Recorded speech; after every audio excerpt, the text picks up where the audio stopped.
Hi guys, അപ്പോൾ പുതിയൊരു വീഡിയോയിലേക്ക് സ്വാഗതം. അപ്പോൾ ഞാൻ ഫോളോ ചെയ്യുന്ന ഒരു സാധനമുണ്ട്, അത് സ്റ്റിക്കി നോട്ട് എന്ന് പറയും. ഇത് നിങ്ങൾക്ക് കാണാൻ പറ്റുന്നുണ്ട്. ഓക്കെ, സോ ഞാൻ ചെയ്യുന്ന പരിപാടി, നമുക്ക് എന്തൊക്കെ ടാസ്ക് ഉണ്ടോ, ലൈക്ക് നമ്മൾ ഇപ്പോൾ ഞാനിത് എൻ്റെ ഒരു ഫ്രണ്ടിൽ നിന്ന് പഠിച്ചതാണ്, ലൈക്ക് അല്ലെങ്കിൽ ഞാൻ എൻ്റെ പ്രീവിയസ് കമ്പനിയിൽ നിന്ന് പഠിച്ച ഒരു സാധനമാണ്. അതായത് ഞാൻ ഇങ്ങനെ ചിന്തിച്ചു കൂട്ടും, അതായത് എനിക്ക് ഇന്ന് ഇത് ചെയ്യണം, അത് ചെയ്യണം, ഇത് ചെയ്യണം, മറ്റേത് ചെയ്യണം, ലൈക്ക് അതായത് ആ ഒരു കോൺസെപ്റ്റ് മൈൻഡിൽ ഉണ്ടാവും. പക്ഷേ അതൊരിക്കലും ഞാൻ പോയിട്ട് ചെയ്യില്ല. ചിലപ്പോൾ ഞാൻ ഇപ്പോൾ 10 ടാസ്ക് ചെയ്യാനുണ്ടായിരിക്കും, 10 ടാസ്ക് ഞാൻ ചിലപ്പോൾ തിരിഞ്ഞു പോലും നോക്കില്ല. സോ ഞാൻ ചെയ്യുന്ന പരിപാടി എന്ന് വെച്ച് കഴിഞ്ഞാൽ സ്റ്റിക്കി നോട്ട് എടുക്കുക, അല്ലെന്നുണ്ടെങ്കിൽ എന്തെങ്കിലും ഇതേപോലെ പേപ്പറോ ലൈക്ക് എന്തെങ്കിലും എടുക്കുക, നോട്ട് ചെയ്യുക. നോട്ട് ചെയ്തിട്ട് എന്തൊക്കെ നമ്മൾ ചെയ്തു, നമ്മൾ കാണുന്നിടത്ത് വാളിലോ അല്ലെങ്കിൽ നമ്മൾ ലാപ്പിലോ എവിടെയെന്ന് വെച്ചാൽ വയ്ക്കാം.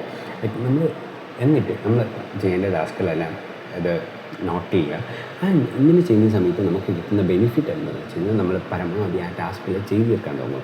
പരമാവധി ഈസി ആയിട്ട് ലൈക്ക് സിമ്പിളായിട്ട് നിങ്ങൾക്ക് മനസ്സിലാവുന്ന രീതിയിൽ ചെയ്താൽ ഓക്കെ ഇത് ഇത് ഇത് ഇത് ഇത് ഇത് എന്നുള്ളത്. ഇല്ലെന്നുണ്ടെങ്കിൽ മൈൻഡിൽ കുറേ സാധനം വരും. ഞാൻ വരുന്ന സമയത്ത് നമുക്ക് വാട്സപ്പുണ്ട്, ഞാൻ പൊതുവേ ചെയ്യുന്ന പരിപാടി വാട്സപ്പിൽ ടൈപ്പ് ചെയ്യും. ഓരോ ഐഡിയ കിട്ടുന്ന സമയത്ത് വാട്സപ്പിൽ അത് അടിച്ചിടും അങ്ങനെ. സോ അതേപോലെ തന്നെ ഇതിലും ലൈക്ക് ഞാൻ എഴുതി വയ്ക്കാറുണ്ട്.